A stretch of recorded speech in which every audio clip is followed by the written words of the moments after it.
नमस्कार, मैं हूँ सुभाषिता। श्रीमद् भगवद गीता एक परम रहस्यमय ग्रंथ है।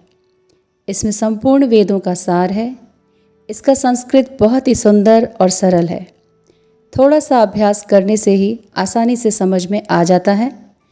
इसका अभ्यास करते रहने से मन में नित्य नए भाव आते रहते हैं, जिससे यह सदैव नवीन प्रतीत होती है।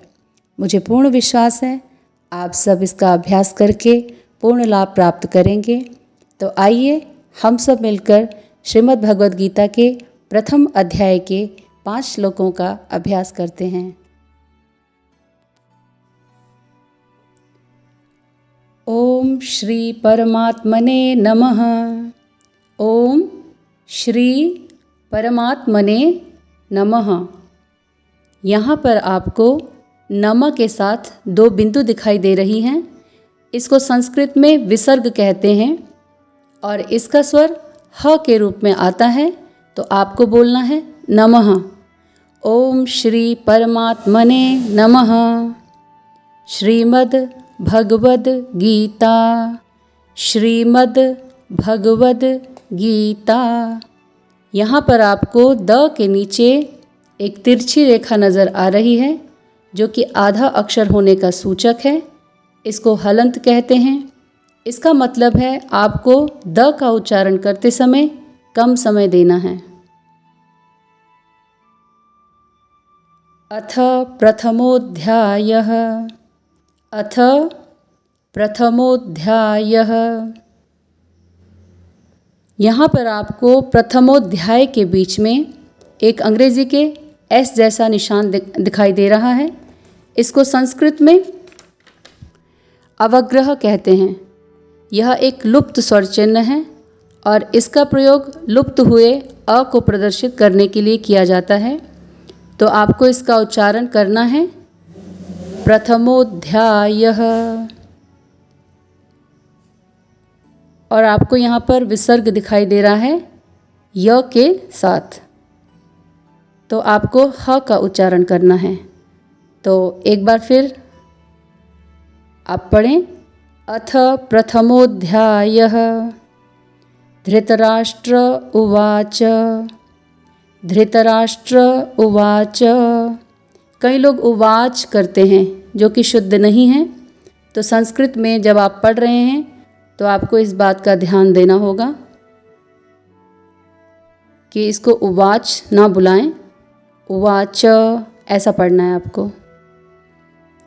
धर्मक्षेत्रे कुरुक्षेत्रे समवेतायुयुत्सवः। यहाँ पे दोबारा से विसर्ग है युयुत्सव के साथ, तो युयुत्सवः। मामकाः, यहाँ पे भी विसर्ग है, तो आपको ह का उच्चारण करना है।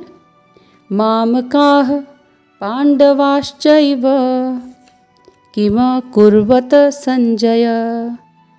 कई लोग इसको किम कुर्वत संजय इस तरह से पढ़ते हैं, जो कि शुद्ध उच्चारण नहीं है। क्योंकि ये संस्कृत है, इसलिए आपको इसका उच्चारण करना होगा किम कुर्वत संजय। तो हम इस श्लोक का दोबारा से अभ्यास करते हैं। धर्मक्षेत्रे कुरुक्षेत्रे समवेतायुयुत्सवः। मामकाः पांडवाश्चैव किम कुर्वत संजय। तो ये हमने पहला श्लोक सीखा। अब हम दूसरा श्लोक पढ़ते हैं। संजय उवाच। संजय उवाच। दृष्ट्वा तु पाण्डवानीकं व्यूढं दुर्योधनस्तदा आचार्यमुपसंगम्य राजा वचनमब्रवीत्।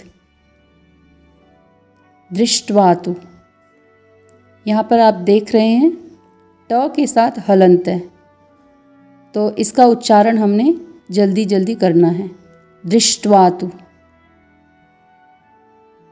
पांडवानीकं व्यूढं दुर्योधनस्तदा आचार्यमुपसंगम्य राजा वचनमब्रवीत्।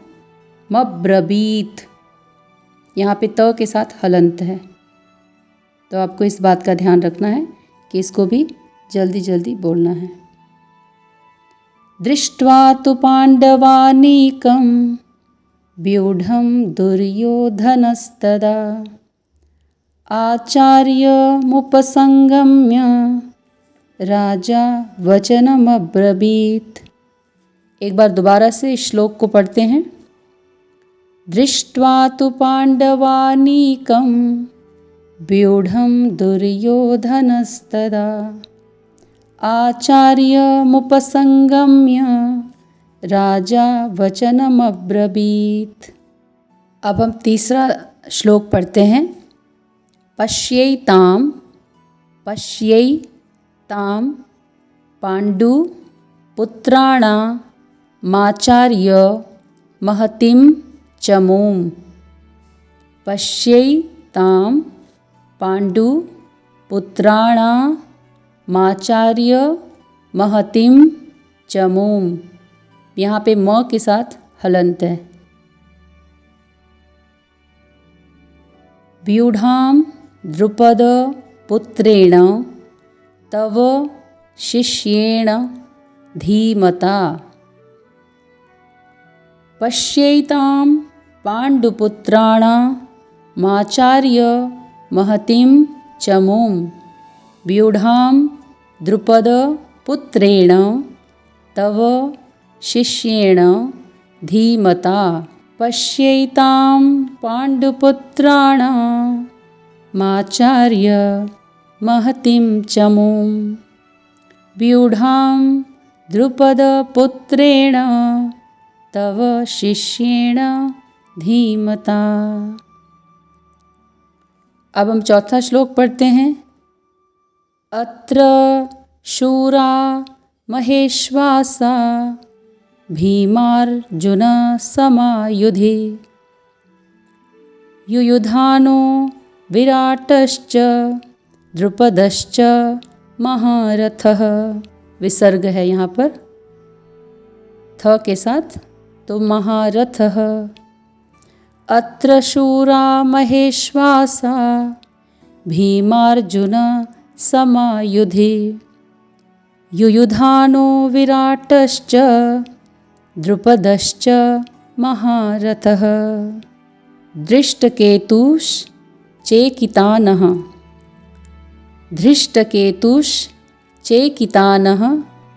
काशीराजश्च वीर्यवान। न के साथ हलंत है, तो इस चीज़ का ध्यान रखना पड़ेगा कि ये आधा न है। पुरुजित कुंती भोजश्च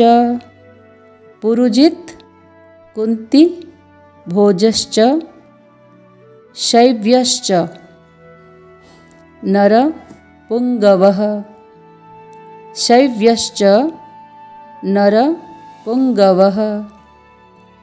धृष्टकेतुश्चेकितानः काशीराजश्च वीर्यवान्। पुरुजित कुंतीभोजश्च शैव्यश्च नरपुंगवः। तो हमने 5 श्लोकों का अभ्यास किया है। आप सब इसको बार बार अभ्यास करें ताकि अच्छे से आप इसको पढ़ सकते हैं।